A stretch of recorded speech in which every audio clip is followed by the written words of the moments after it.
Ya, keputusan dah dibuat. MKT dah buat beberapa keputusan. Ya, saya nak ulang kembali. Yang pertamanya, kita akan menggunakan lambang Barisan Nasional dalam pilihan raya nanti. Ya, maknanya kita dengan MN ke, kita dengan siapa ke, kita apa sendiri ke apa ke, kita lambang BN. Walaupun waktu tu kita masih dengan MN. Kita setuju, kita tetap akan menggunakan lambang BN. Yang kedua, no PKR, no DAP. Yang tu jelas. Itu juga merupakan keputusan MT. Dan hari ini ditekankan secara jelas oleh Presiden dalam pernyataan media dia mengatakan UMNO tidak akan berunding dengan PKR untuk menghadapi pilihan raya. Ataupun saya kira selepas pilihan raya pun mungkin itulah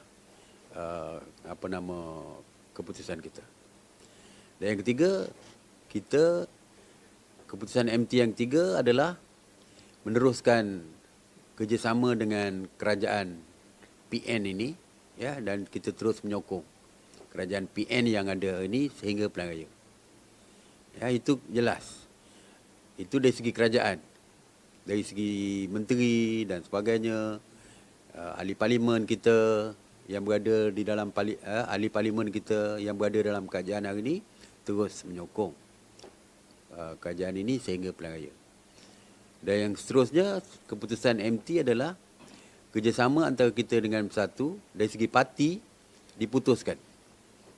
Diputuskan apabila parlimen dibubarkan. Itu clear. Ya, saya rasa tak ada siapa yang mempertikaikan dari segi keputusan MT tu. Ya, clear. Maknanya kita ni kira macam cerai taklid dah ni. Cerai taklid dia, bila bubar parlimen, jatuh talak kita. Jadi kita dah menjelaskan daripada awal bahawa hubungan kita terputus secara automatik apabila parlimen dibubarkan. Jadi itu jelas. Dan setiap ahli parti, setiap MT, saya sebagai MT, sebagai naib presiden, tentu saja akan mempertahankan keputusan yang dibuat oleh MT. Ini adalah keputusan MT yang mana dari segi disiplin partinya kita perlu patuh kepada setiap keputusan yang dibuat oleh MT. Ya, jadi sebagai naib presiden, of course, saya patuh kepada keputusan MT dan itulah keputusan yang akan kita pegang sehinggalah pilihan raya nanti. Saya harap kita semua kena bertenang. Ya, kita kena bertenang sebab ramai pihak yang cuba melihat, yang mahu melihat UMNO ni berpecah. Ya. Keluar satu berita yang tak berapa jelas kebenarannya pun kita dah bergaduh dah. Kita tuduh orang sana, kita tuduh orang sini, kita petik nama orang sana, kita petik nama orang sini. Ianya tidak menguntungkan parti. Ya, kita menguntungkan parti. Sekarang ni fokus kita, parti kita adalah untuk menghadapi pilihan raya sebenarnya.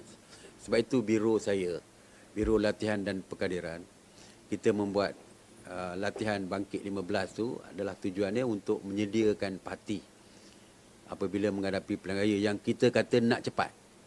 Kita kata kita nak cepat. Soalannya, jentera dah ready ke belum? Sebab itu saya nak menyediakan jentera ni supaya ready. By Mei, saya kira sebelum akhir Mei kita dah selesai dah mengadakan semua kursus ini. Supaya kalau tiba-tiba ada pilihan raya atas kerana kita kata nak cepat ni, bila umumnya pilihan raya, jentera dah ready.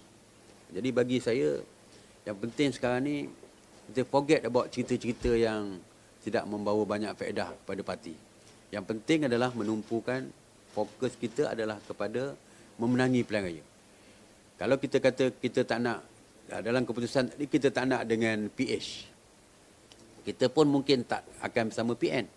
Sebab kita kata kita nak MN tapi tak nak PN. Sedangkan PAS sudah pun berada di dalam PN. Katakan PAS ikut Bersatu, kekal dalam PN, tak keluar, tak bersama kita.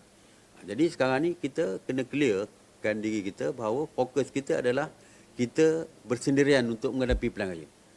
Jadi walaupun kita tidak bersama orang lain pun, kita bersendirian, kita mesti mampu untuk memenangi kursi yang kita pertandingan.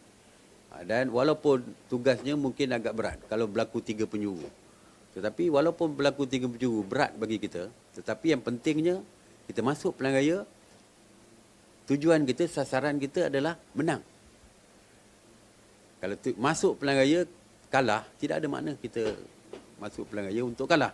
Kita masuk pilihan raya untuk menang. That's why kita mesti siagakan diri, mengedepikan perkara kecil-kecil titik bengek ini yang tidak menguntungkan parti, malah memecah belahkan parti.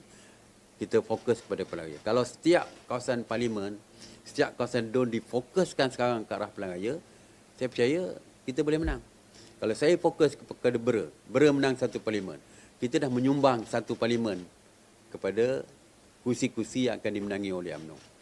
Orang lain fokus di bahagian masing-masing, di parlimen masing-masing, menang, kontribut satu kawasan parlimen, kontribut satu kawasan DUN. Akhirnya kita boleh menguasai kerajaan sama ada di negeri ataupun di parlimen. Jadi bagi saya, buat masa ini kita kurangkan terpengaruh dan akhirnya tumpuan kita lari kepada tumpuan sebenar. Tumpuan sebenar adalah untuk memperkukuhkan parti untuk menang pilihan raya. Kerana kita jangka pilihan raya dah tak lama.